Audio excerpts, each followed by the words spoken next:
Alright, so this is chapter 23, and so in this problem we're going to look at a situation where companies come to us and they've asked us to produce additional units, but the kicker is that they're going to offer us less per unit than we normally charge. And so we kind of have to do a little evaluation here to figure out whether or not we take the offer. And so in problem 23.1, we have Jones Products manufactures and sells wholesale to wholesalers for approximately 400,000 packages per year at $6. And then it goes ahead and it gives us some information on the cost. And so what they're going to do here is, so they're asking us to do three things. We want to do an income statement without the special order, just the special order, and then combine it. So over here we have the three scenarios: normal, just the new business, and then combined. So let's just go ahead and start entering in our information. And so let's just do the normal sales, so not counting the special order. And so we normally do 400,000 at $6, and then it gives us our cost that we usually have right here. So 576 for direct materials, 144 for direct labor, 320 for overhead, 150 for selling expenses, and 100,000 for admin expenses. So total 1.29 in cost for operating income of 1.10 million. And so now we want to look at, we have a company that offered to buy 500,000 units for $5.20 each. So that's 50,000 units times 520. So we'd have sales of 260,000. And so the costs we're going to incur, that's just going to be the marginal or variable cost. So it says that direct material costs are 100% variable. And so to figure out what that's going to be, we got to kind of break it down on a per unit basis. So normally our direct material costs are 576,000, but that is based off 400,000 units. So that's going to give us a cost per unit of 144. In this situation, we're going to do 50,000 units. And so if we multiply the 144 times 50,000, that's going to give us 72,000 of direct material cost.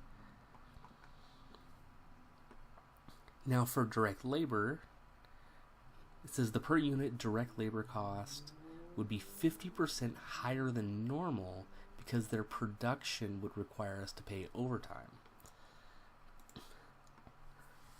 Excuse me. So we have our normal labor cost of the 144. That is based off 400,000 units.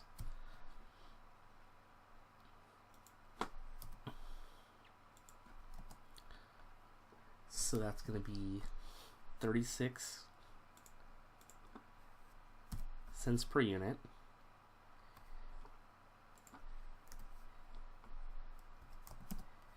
But we're going to incur half of that again extra, so 18 cents extra per unit because we're having overtime. And so the total cost per unit is going to be our normal plus our overtime is going to be 54 cents. And again, we're doing this on 50,000 units. Multiply that, we have 27,000 of labor cost.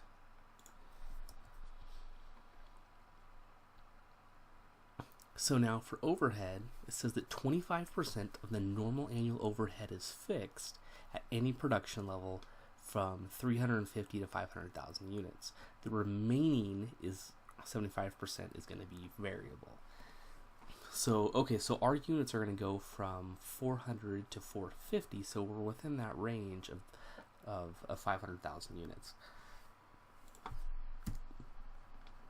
So our total overhead cost is 320.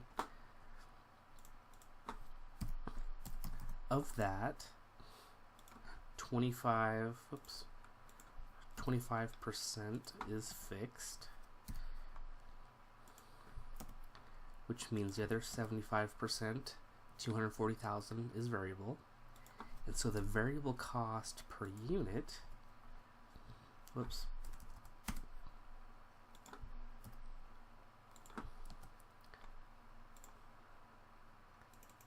is $3 per unit.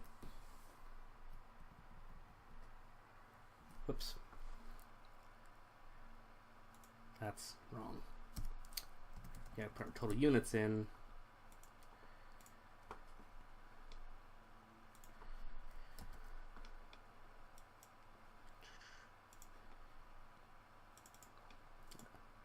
There we go, 400,000 units. So we have cost divided by our units is 60 cents per unit.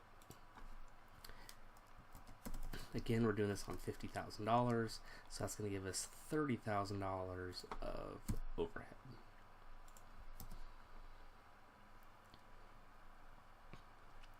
Alright, so we're going to have no additional selling cost, so that's going to be 0. And the admin expenses,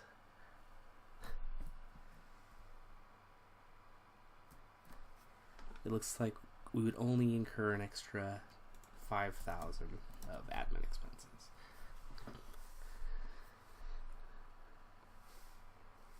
So what we have here is, if we took on this new business, we'd have an extra $260,000 of sales, an extra $134,000 of costs. We'd actually have $126,000 of additional profit.